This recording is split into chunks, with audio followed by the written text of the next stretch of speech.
Hi friends, welcome back to my channel. Friends, हमने previous class में deal किया था सेक्शन 50 को लेकर, जो कैपिटल गेन में क्या इम्प्लीकेशंस होते हैं। आज हम लोग उसी टॉपिक को फर्दर एक्सटेंड करेंगे और उसमें जो एसेट्स डिस्ट्रॉयड होते हैं, इंश्योरेंस कॉम्पेंसेशन मिलते हैं, उसको लेकर डील करेंगे। और एक बहुत ही इम्पोर्टेंट केस लो है CIT वर्सेस राजीव शुक्ला, उसको भी लेकर हम लोग डील करेंगे। तो so stay connected with my channel. आइए, today is day 11। Today is day 11 and today's topic is section 50। मैंने पहले ही डील किया था कि 50 के अंदर में क्या क्या आते हैं, जो भी शॉर्ट टर्म कैपिटल गेन और शॉर्ट टर्म कैपिटल लॉस होता है। और आज हम लोग उसमें फर्दर एक एक्सटेंड करेंगे सेक्शन 45(1)(a), जो कैपिटल गेन के जो चैप्टर है उससे क्या इसके लिंकेज है, मैं आपको आज वो दिखाऊंगा। और एक बहुत ही इंपॉर्टेंट केस लो है CIT वर्सेस राजीव शुक्ला।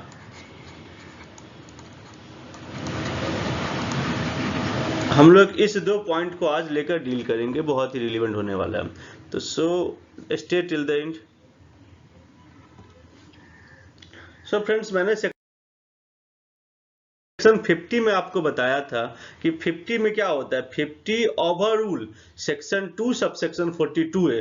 जो सेक्शन 50 है, सेक्शन एक बार मैं आपको ब्रीफ कर दे रहा हूँ लास्ट क्लास का, जो लोग प्रीवियस वीडियो नहीं देखे होंगे उनके लिए।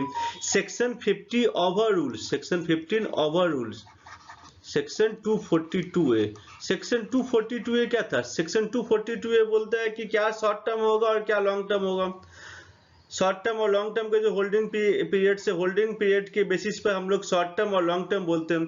सेक्शन 50 इसको ओवररूल करता है और बोलता है कि जो भी कैपिटल गेन एराइज होगा फ्रॉम डिप्रिसिएबल एसेट्स, वो either short term capital gain होंगे या शॉर्ट टर्म कैपिटल लॉस होंगे। 51 is short term capital gain and 52 is short term capital loss, short term capital loss. ठीक है, ये सेक्शन 50 किसके लिए एप्लीकेबल होता है? सेक्शन 50 एप्लीकेबल होता है डिप्रिसिएबल एसेट्स के लिए। डिप्रिसिएबल एसेट्स के लिए जब आप एसेट्स को सेल करते हो और उसका वैल्यू ओपनिंग WDV और जो आपने एसेट्स एक्वायर्ड किया है उससे अधिक होगा, तब क्या होगा? कभी भी उसका वैल्यू उससे अधिक नहीं हो सकता, तो जितना रुपए एक्सेस है हम उससे एडजस्ट करेंगे। लास्ट डे मैंने एक आपको एग्जांपल दिया था कि सपोज करो, मैं उसी एग्जांपल को कंटिन्यू करता, क्या प्रैक्टिकली क्या एग्जांपल था वो नहीं पता, बट उस कंसेप्ट को लेकर मैं आपको कंटिन्यू कर रहा हूं और एक नया एग्जांपल आपके सामने में दे रहा हूं। सपोज ओपनिंग WDV है, opening WDV A + B। Example के लिए मान के चलिए ये 10 लाख रुपीज है। ठीक है, add assets acquired, add assets acquired, आपने C को एक्वायर किया फॉर ₹5 लाख। कितना हो गया? 15 लाख। आपने एसेट्स A को सेल कर दिया, आपने एसेट्स A को सेल कर दिया, आपने एसेट्स A को सेल कर दिया at the rate of 20 lakh rupees. आपने एसेट्स A को सेल कर दिया 20 लाख में, सेल कर दिया 20 लाख में, और आपने इसके ऊपर ब्रोकरेज पे किए, 50,000 रुपीज का आपने इसके ऊपर ब्रोकरेज पे किए। एसेट्स को सेल करने के लिए आपको ब्रोकरेज पे करना पड़ा या एक्सपेंसेस और ट्रांसफर आपको करना पड़ा 50,000 रुपीज का। तो इस समय में एसेट्स ए सेल कितना दिखाएंगे? एसेट्स ए सेल में दिखाऊंगा 15 लाख रुपीज ही, बिकॉज जो आपने एसेट सेल किया है वो कभी भी ओपनिंग WDV और एसेट्स एक्वायर्ड से अधिक नहीं होगा। Please note that asset sale का value can never exceeds opening WDV and assets acquired, maximum up to that। समझ में आया? तो ये 20 लाख की जगह हम लोग कितना लेंगे? 15 लाख रुपया ही लेंगे, और ये आपका आ गया क्लोजिंग WDV, ये आपका आ गया नील। क्लोजिंग WDV ये आपका आ गया नील। अब आइए, अब देखिए सेक्शन 50 में क्या इंप्लीकेशन होंगे। सेक्शन 50 में इसके क्या इंप्लीकेशन, देखिए सेक्शन 50 क्या बोलता है, एक मिनट एडजस्ट कर दीजिए। हाँ, सेक्शन 50 में क्या, सेक्शन 50 में क्या इंप्लीकेशन होंगे? 50 में आपको क्या कहता है कि जो आपने एसेट सेल किया उसका वैल्यू लिखिए। एसेट सेल कितना का आपने एसेट सेल किया? आपने 20 लाख का एसेट सेल किया, less expenses on transfer, less expenses on transfer, जो भी आपका ट्रांसफर का खर्चा हुआ था 50,000 रुपीज, जो आपने ब्रोकरेज पे किया था, आपने जो भी किया था उसको आप यहाँ पर लेस कर दोगे। और क्या करोगे बताइए? तो less opening WDV, less opening WDV, opening WDV is, opening WDV is 10 lakh rupees. ठीक है, और less assets acquired, less assets acquired, जो भी आपने एसेट्स एक्वायर किया था, assets acquired is 5 lakh rupees.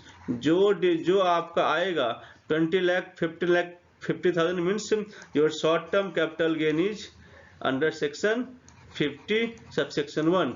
Under section 50 subsection 1 is आपका शॉर्ट टर्म कैपिटल गेन कितना हुआ? Short term capital gain is 4,50,000। But suppose कीजिए इन द सेम एग्जाम्पल, इसी एग्जाम्पल में यदि मैं डील करता हूं कि जो मैंने एसेट सेल किया उसका प्राइस था 10 लाख रुपीज, जो मैंने एसेट्स ए सेल किया उसको सेलिंग प्राइस मैंने पे किया 10,000 रुपीज और ब्रोकरेज मैंने पे किया 50,000।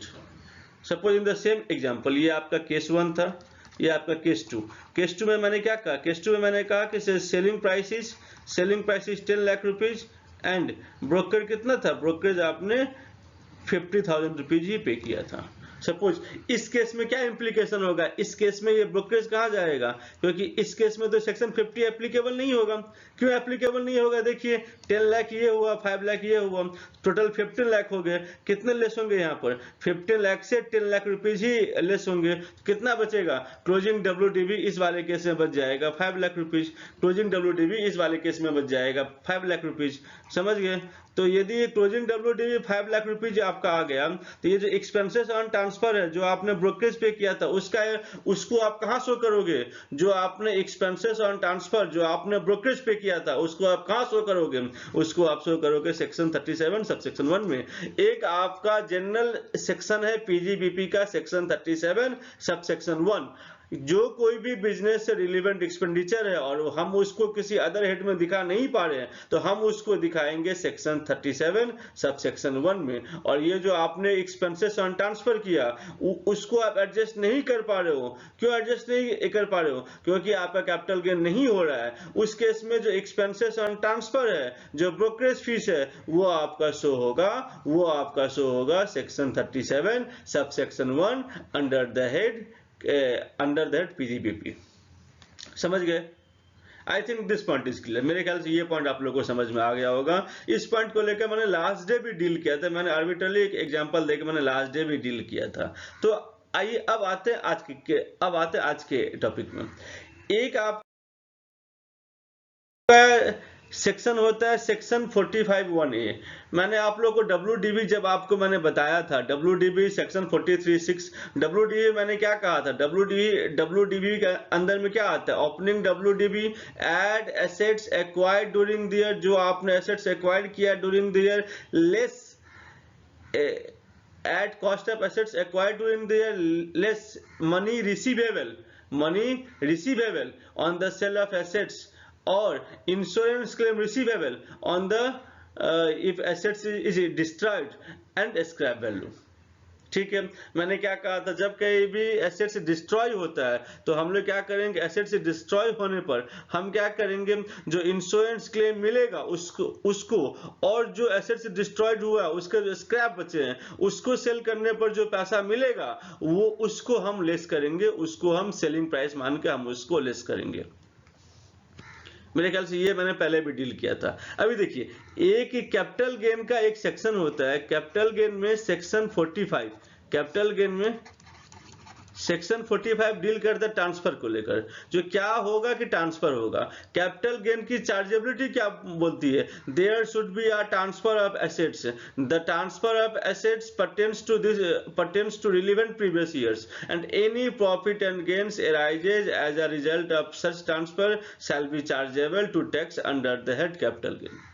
समझ में आ गया? तो कैपिटल गेन के लिए क्या ट्रांसफर बहुत ही रिलीवेंट है। जब कहीं भी ट्रांसफर ऑफ एसेट्स होगा तो कैपिटल गेन होगा। तो हम लोग इसको और डिटेल में डील करेंगे जब मैं जाऊंगा कैपिटल गेन के टॉपिक में। अभी for your understanding section 45 deal करता है ट्रांसफर को लेकर और सेक्शन 45(1)(a) ये डील करता है कि transfer in case of assets destroyed. Transfer in case of assets destroyed. ये आपका डील कर रहा है कि ट्रांसफर कब? जब एसेट्स डिस्ट्रॉय हो जाएगा उस केस में ट्रांसफर क्या होता है उसको लेकर सेक्शन 45(1)(a), एक मिनट रुकिएगा, उसको लेकर सेक्शन 45(1)(a) डील करता है।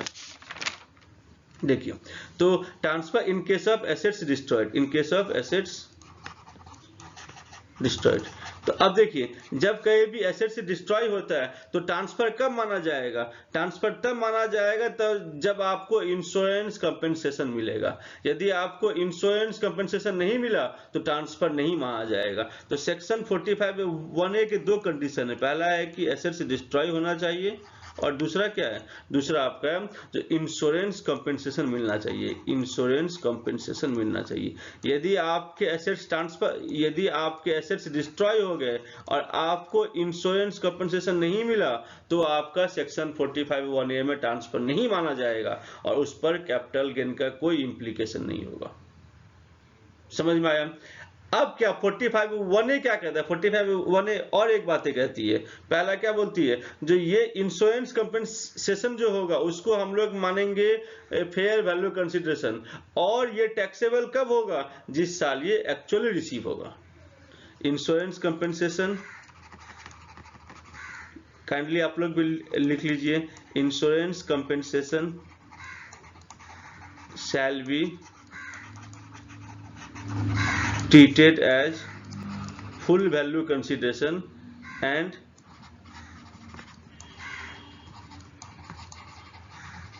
chargeable to tax in the year in which it has actually been received। समझ गए? कब टैक्सेबल माना जाएगा? जिस साल ये एक्चुअली रिसीव हुआ है उस साल इंश्योरेंस कंपेंसेशन टैक्सेबल माना जाएगा, उस साल इंश्योरेंस कंपेंसेशन टैक्सेबल माना जाएगा। फिर से बोलता हूं कि सेक्शन 45(1)(a) क्या कहता है कि ट्रांसफर कब माना जाएगा? जब एसेट से डिस्ट्रॉय होगा। दो कंडीशन है, पहला है कि एसेट से डिस्ट्रॉय होना चाहिए और दूसरा है कि इंश्योरेंस कंपेंसेशन आपको मिलना चाहिए। यदि इंश्योरेंस कंपेंसेशन आपको मिलता है तभी वो ट्रांसफर माना जाएगा और तभी उसके ऊपर कैपिटल गेन इंप्लीकेशन होंगे। यदि एसेट से डिस्ट्रॉय होता है और इंश्योरेंस कंपेंसेशन नहीं मिलता है तो हम उसे ट्रांसफर नहीं मानेंगे। समझ गए?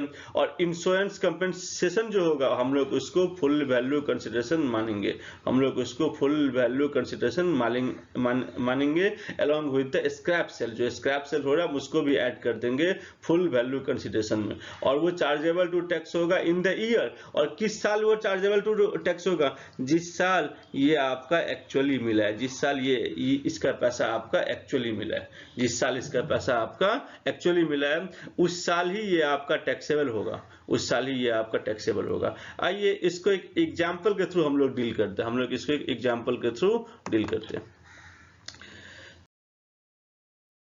तो क्या जो बेसिक कंडीशन क्या है कि आपका एसेट्स डिस्ट्रॉय होना चाहिए और उसके ऊपर इंश्योरेंस कंपेंसेशन मिलना चाहिए।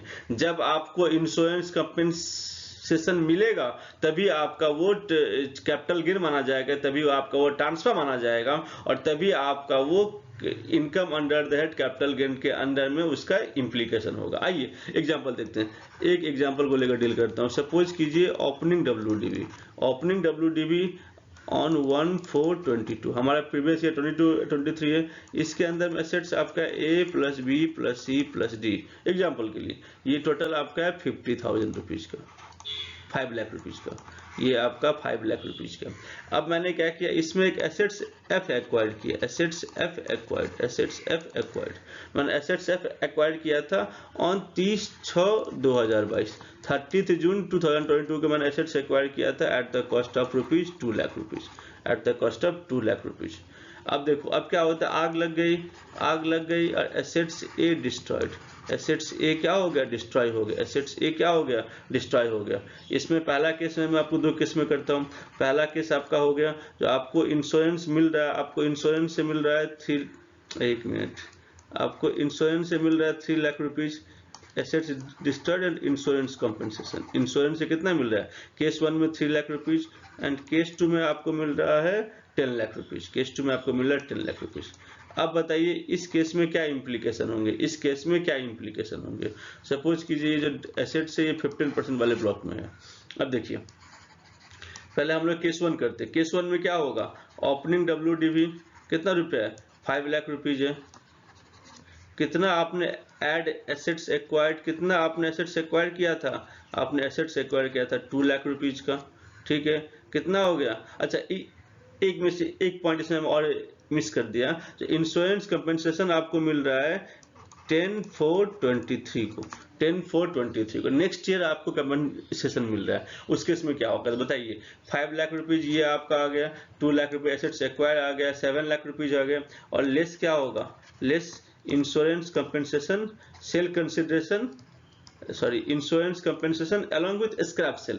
यदि कुछ स्क्रैप सेल आपका होता है एसेट्स को बेचने पर, सपोज यदि 10,000 का स्क्रैप सेल होता तो टोटल हमको 3,10,000 में मैं इसको दिखाता। तो अभी इसमें इस एग्जांपल में नहीं है, ऐसे देखिए, तो इंश्योरेंस कंपनसेशन कितना मिल गया, 3 लाख रुपीज। तो कोई टैक्स इम्प्लीकेशन नहीं होगा, जस्ट आपका जो क्लोजिंग WDV होगा वो क्लोजिंग WDV आपका एडजस्ट हो जाएगा, क्लोजिंग WDV जो है आपका वो आपका एडजस्ट हो जाएगा, और इसके ऊपर हम लोग डिप्रिसिएशन को निकालेंगे एट द रेट 15%। इसके ऊपर हम लोग डिप्रिसिएशन को निकालेंगे और वो depreciation for the previous year 22-23 होगा। नॉर्मली यदि वो आपके ब्लॉक में ही रह गया, ब्लॉक के से एक्स्ट्रा नहीं गया, तो क्या हो गया, ये जो आपका लॉस हो गया वो आपका इम्बेडेड हो गया, और वो आपका ड्यूरिंग द एक नंबर ऑफ ईयर्स तक वो आपको डिप्रिसिएशन के रूप में मिलते रहेंगे। चलिए अब देखते हैं केस 2। केस 2 बहुत ही रिलीवेंट है। अब देखते हैं केस 2। देखिए केस 2 क्या करता है, एक मिनट तो सिस्टम, हाँ देखिए केस 2 क्या करे। केस 2 में मैंने क्या कहा था, ये तो सेम कहानी होगी, ओपनिंग WDV ये आपका 5 लाख का होगा, ठीक है, ये एसेट्स एक्वायर किया 2 लाख रुपए का, टोटल आपका हो गया 7 लाख रुपीज, और कितना का आपको इंश्योरेंस कंपनसेशन मिला, इंश्योरेंस कंपनसेशन आपको मिला 10 लाख रुपीज का। तो मैंने क्या कहा था, यहाँ पर ये जो आपका सेल प्रोसीड्स होगा या जो इंश्योरेंस कंपनसेशन जो आपको मिल रहा है वो शैल never be exits this 7 lakh rupees. तो ये आपका 7 लाख रुपीज आपका खत्म हो गया, ठीक है, तो WDV हो गया नील। अब जो एक्स्ट्रा जो आपको 3 लाख रुपीज मिले वो तो कैपिटल गेन में आएंगे, लेकिन उसके ऊपर सेक्शन 50 एप्लीकेबल हो जाएगा, सेक्शन 50 एप्लीकेबल हो जाएगा। बट वो 3 लाख रुपीज टैक्सेबल कब होगा, 3 लाख रुपीज टैक्सेबल कब होगा, 3 लाख रुपीज ये आपका short term capital gains under section 51 के अंदर में 3 लाख रुपीज आ गए। बट ये टैक्सेबल कब होगा, ये टैक्सेबल उस साल होगा जिस साल आपको इंश्योरेंस से पैसा एक्चुअली रिसीव कर रहे हो। तो taxable in the year in previous year 23-24 as you receive the insurance compensation on 10/4/2023। तो किस साल टैक्सेबल होगा, जिस साल आपको इंश्योरेंस कंपेंसेशन का पैसा मिल रहा है, ठीक है। आइए एक और हम लोग डील करते हैं, इसी टॉपिक पर हम लोग एक और डील करते हैं कि देखिए सपोज कीजिए आपके 45(1)(a) क्या बोलता है, 45(1)(a) के दो कंडीशन है कि एसेट्स डिस्ट्रॉय भी होना चाहिए और इंश्योरेंस कंपेंसेशन भी मिलना चाहिए। बट कहीं ऐसा हो कि एसेट्स डिस्ट्रॉय हो गया और आपको एक भी इंश्योरेंस कंपेंसेशन नहीं मिला, आपने इंश्योरेंस नहीं कराया था, उस केस में क्या होगा, उस केस में क्या होगा, अच्छी बात है, उस केस में क्या होगा। देखिए सपोज कीजिए मेरा ओपनिंग WDV एग्जांपल, सपोज कीजिए मेरा ओपनिंग WDV एग्जांपल के लिए 100 लाख है, इसके अंदर में एसेट्स A + B है। अब क्या हो गया, आग लग गया, अब क्या हो गया, आग लग गया, लेस डिस्ट्रॉयड, आग लग गया और आग में क्या हो गया, पूरा का पूरा एसेट्स जल गया, 100 लाख पूरा का पूरा मिट्टी में चला गया, 100 लाख पूरा का पूरा जल गया, हमें सैल्वेज वैल्यू भी कुछ नहीं मिला और इंश्योरेंस कंपनसेशन भी कुछ नहीं मिला क्योंकि मैंने इंश्योरेंस कराया नहीं था। Less destroyed is 0। अब बताइए WDV क्या होगा, WDV क्या होगा, क्या WDV 100 लाख होगा, नहीं, because block is ceased to exist, ये इसमें दोनों एसेट्स डिस्ट्रॉय हो गए थे, block is ceased to exist, block आपका खत्म हो गया क्योंकि इसके ब्लॉक के जो दोनों एसेट्स थे वो दोनों के दोनों एसेट्स ही जल के खाक हो गए और ये पूरा का पूरा ब्लॉक ही खत्म हो गया। तो यहाँ पर WDV क्या हो गया, नील हो गया, WDV क्या हो गया, नील हो गया। यदि ये WDV रह जाता तो ड्यूरिंग द पीरियड आपको ये एम्बेडेड रूप में आपको डिप्रिसिएशन के रूप में आपका जो लॉस है वो आप बुक कर पाते, लेकिन यहाँ पर तो एसेट्स सीज्ड टू एग्जिस्ट हो गया, एसेट्स पूरी तरीके से खत्म हो गया। इस केस में क्या हो गया, इस केस में WDV हो गया नील। अब बताइए सेक्शन 50 क्या इस पर एप्लीकेबल होगा, सेक्शन 51 या 52, सेक्शन 52 क्या इस पर एप्लीकेबल होगा, इस पर एप्लीकेबल नहीं होगा, क्यों नहीं होगा? क्योंकि मैंने क्या कहा था, कैपिटल गेन के अंदर में टैक्सेबिलिटी के लिए दो कंडीशन होना चाहिए, assets destroyed and insurance compensation received. ये दोनों के दोनों कंडीशन फुलफिल होने चाहिए। अब मुझे ये बताइए, यहाँ तो एसेट्स डिस्ट्रॉय हो गया लेकिन इंश्योरेंस कंपेंसेशन नहीं मिला, so section 52 is not applicable. ये तो पूरा पानी में चला गया, ये तो पूरा पानी में चला गया। आप यदि उस कंपनी के सीए हैं तो आप क्या सजेस्ट करेंगे? मैं बोलूंगा कि आप इस ब्लॉक में एक एसेट्स और बाई कर लीजिए, आप इस ब्लॉक में एक एसेट्स और बाई कर लीजिए, और जैसे ही आप एक एसेट्स बाई कर लोगे आपका ये ब्लॉक सीज टू एग्जिस्ट नहीं होगा। WDB आपका, सपोज कीजिए से फॉर एग्जांपल मैंने यहाँ पर एक एसेट्स मैंने और एक बाई कर लिया 1 लाख रुपीज का, तो क्या हो गया, opening WDB 100 lakh, add assets acquired 1 lakh rupees और लेस डिस्ट्रॉयड, ये A प्लस B था, ये आपने C बाई कर लिया 1 लाख रुपीज का, एसेट्स डिस्ट्रॉय हो गया, तो क्या कहानी खत्म हो गया, जीरो हो गया। तो ये WDB कितने हो गए, WDB आपका 101 लाख हो गया, और इसके ऊपर आपको depreciation at the rate of 15% या 10% जो भी है, सपोज कीजिए ये बिल्डिंग था तो 10% है, जो भी आपको 10.1 का डिप्रिसिएशन आपको मिल जाएगा। समझ गए? तो इस तरीके से आप टैक्स प्लानिंग कर सकते हो, इस तरीके से आप असिस्ट कर सकते हो कि जहां पर एसेट्स पूरी तरीके से डिस्ट्रॉय हो गया और जिसका आपने इंश्योरेंस नहीं किया है, तो इससे उस लॉस को रिकवर करने का एक ही रास्ता है कि आप उसी ब्लॉक के उसी नेचर के कोई एक और एसेट्स बाई कर लीजिए, ताकि जो भी आपका लॉस है वो कंटिन्यू होता रहे, जो भी आपका लॉस है वो कंटिन्यू होता रहे। आइए अब करते हैं एक केस लॉ करते हैं, CIT वर्सेस राजीव शुक्ला का। ये दिल्ली का केस लॉ है, ये दिल्ली का केस लॉ है। सपोज कीजिए किसी ने अपना बिल्डिंग बेचा, हम लोग को पता है कि कैपिटल गेन में क्या होता है, कैपिटल गेन में कुछ एग्जम्पशंस होते हैं। आपने यदि घर बेच दिया बदले में एक घर और खरीद लिया, तो जो भी कैपिटल गेन होगा, जितने रुपए का आपने बाई किया था उससे एडजस्ट हो जाएगा, और कैपिटल गेन को इस तरीके से आप मैनेज कर सकते हैं। ये सेक्शन 54 है, ये आपका सेक्शन 54। इसमें बहुत सारे हैं, कुछ ऐसे हैं जो शॉर्ट टर्म एसेट्स है, कुछ ऐसे हैं जो लॉन्ग टर्म एसेट्स है। आपने यदि बिल्डिंग बेचा, फिर आपने यदि प्रॉपर्टी बेचा, फिर से प्रॉपर्टी बाई कर लिया, या आपने कुछ बॉन्ड में इन्वेस्ट कर दिया, उस सब के लिए आपका इम्प्लीकेशन, आप जितना रुपया का आपने बॉन्ड बाई किया था वो आपका छूट मिल जाता है, उसका आपका छूट मिल जाता है, प्रोपोर्शनेटली उसका छूट मिल जाता है। तो ये जो मैं जब डिटेल में जाऊंगा कैपिटल गेन में तो इसको मैं बताऊंगा। इसके मैं जैसे मैं आपको दो पॉइंट बोलता हूँ। एक आपका हो गया सेक्शन 54 क्या बोलते हैं, रेसिडेंशियल बिल्डिंग, रेसिडेंशियल बिल्डिंग। आपने यदि रेसिडेंशियल घर को बेचा है और फिर से यदि, और ये क्या होना चाहिए, लॉन्ग टर्म होना चाहिए, ये क्या होना चाहिए, लॉन्ग टर्म होना चाहिए। ऐसे ही आपका आ गया सेक्शन 54F। 54F क्या है, other than residential building, other than residential building, residential building के अलावा जो कोई एसेट्स होगा तो वो भी आपका उस पे यदि फिर आप 54F में यदि बाई करते हो तो वो भी आपका लॉन्ग टर्म होना चाहिए, उसका भी आपका छूट मिलता है। ऐसे आपका 54EC आता है जो आपका प्लॉट को लेकर है, जो आपका प्रॉपर्टी प्लॉट को लेकर है। ऐसे आपका आता है कि बॉन्ड में अभी जो आपका रूरल इंफ्रास्ट्रक्चर बॉन्ड होते हैं, हाईवे, नेशनल हाईवे अथॉरिटी के बॉन्ड होता है, तो उस बॉन्ड में लगाओगे। तो इस सभी के लिए कंडीशन क्या होता है कि एसेट्स लॉन्ग टर्म का होना चाहिए, एसेट्स लॉन्ग टर्म का होना चाहिए, एसेट्स लॉन्ग टर्म का होना चाहिए। बट सपोज करो किसी ने यदि एसेट्स को सेल किया, किसी ने अपना यदि बिल्डिंग को सेल किया और long term capital gain section 50 sub section 1 में किया, वो डिप्रिसिएबल एसेट्स था, बिजनेस का डिप्रिसिएबल एसेट्स था, और उससे उसको गेन हुआ। आपको पता होगा कि मैंने क्या बताया था कि सेक्शन 50 ओवररूल करता है सेक्शन 242A को, ओवररूल करता है सेक्शन 242A को। मतलब जो भी एसेट्स होंगे वो आपका शॉर्ट टर्म ही होगा, वो लॉन्ग टर्म नहीं हो सकता। 242A डील करता है क्या शॉर्ट टर्म होगा क्या लॉन्ग टर्म होगा, बट सेक्शन 50 उसको ओवररूल कर रहा है और डायरेक्टली बता रहा है कि जो भी आपका एसेट्स है, जो भी डिप्रेसिबल एसेट्स है, वो हमेशा शॉर्ट टर्म ही होंगे, वो हमेशा शॉर्ट टर्म ही होंगे। तो इस केस में देखिए क्या हुआ था कि सपोज कीजिए, एक एग्जांपल के थ्रू मैं आपको बोलता हूं, ये हम लोग डील कर रहे हैं ना CIT वर्सेस राजीव शुक्ला के केस को डील कर रहे हैं, राजीव शुक्ला के केस को हम लोग डील कर रहे हैं। देखिए केस क्या हुआ था कि मान लीजिए आपका 1422 को एक एसेट्स था जिसका WDB है 5 लाख रुपीज, जिसका WDV है 5 लाख रुपीज।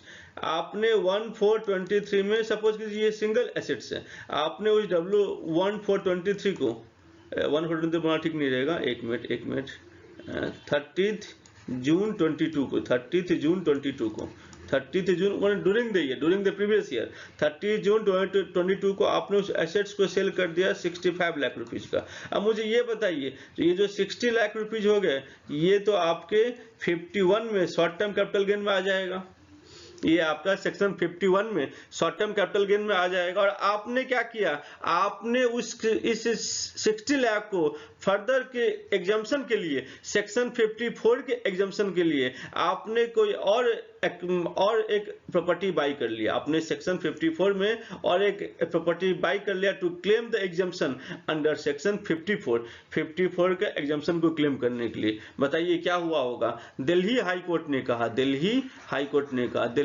क्या कहा, दिल्ली हाई कोर्ट ने कहा कि section 54 is independent section, section 54 जो है वो इंडिपेंडेंट सेक्शन है, और एसेट्स यदि लॉन्ग टर्म हुआ, डिप्रिसिएबल एसेट्स यदि लॉन्ग टर्म हो गए, डिप्रिसिएबल एसेट्स यदि लॉन्ग टर्म हो गया तो भी उसका छूट मिलेगा, सेक्शन 54 मतलब अगर सेक्शन 54 के जो सीरीज है 54, 54F, 54A, 50, ये जो पूरे सीरीज है, ये पूरे क्या हो गए, ये पूरे इंडिपेंडेंट सीरीज ऑफ सेक्शंस है। और ये जो एग्जाम्पशंस मिलते हैं कैपिटल गेन से, ये इंडिपेंडेंट है, ये 50 पर डिपेंड नहीं करता है जो शॉर्ट टर्म है या लॉन्ग टर्म है। यदि एसेट्स लॉन्ग टर्म हो गया based on the holding period, यदि एसेट्स लॉन्ग टर्म हो गया based on the holding period, तो आपको सेक्शन 54 का बेनिफिट मिलेगा। सेक्शन 54 का एग्जाम्पशन का, सेक्शन 54 सीरीज के एग्जाम्पशन का बेनिफिट आपको मिलेगा। भले ही आप शॉर्ट टर्म कैपिटल गेन दिखा रहे हो, लेकिन एसेट्स यदि लॉन्ग टर्म है फिर भी आपको सेक्शन 54 का बेनिफिट मिलेगा। तो दिल्ली हाईकोर्ट ने क्या कहा था, section 54 series are independent sections and exemption does not depend on status of assets as per section 50। Section 50 में भले ही शॉर्ट टर्म हो, लेकिन होल्डिंग पीरियड के हिसाब से यदि वो लॉन्ग टर्म हो गया तो उसका बेनिफिट आपको सेक्शन एग्जाम्पशन 54 के जो सीरीज है उसमें आपको मिलेगा, उसमें कैपिटल गेन का बेनिफिट आप ले पाओगे। बहुत ही इंपॉर्टेंट केस लॉ है, आपको नाम याद करने की आवश्यकता नहीं है, आप जस्ट अंडरस्टैंडिंग कीजिए क्या क्या मैटर दिया हुआ है, क्या क्या इसमें दिया हुआ है। थैंक यू फ्रेंड्स, आज के इतना ही। आई होप आपको ये वीडियो अच्छा लगा होगा, आपको मेरी बातें समझ में आई होगी। इन केस यदि कुछ भी डाउट है आपका तो you can write in the comment box. I love to read your comment and give reply on that. Thank you very much, thank you.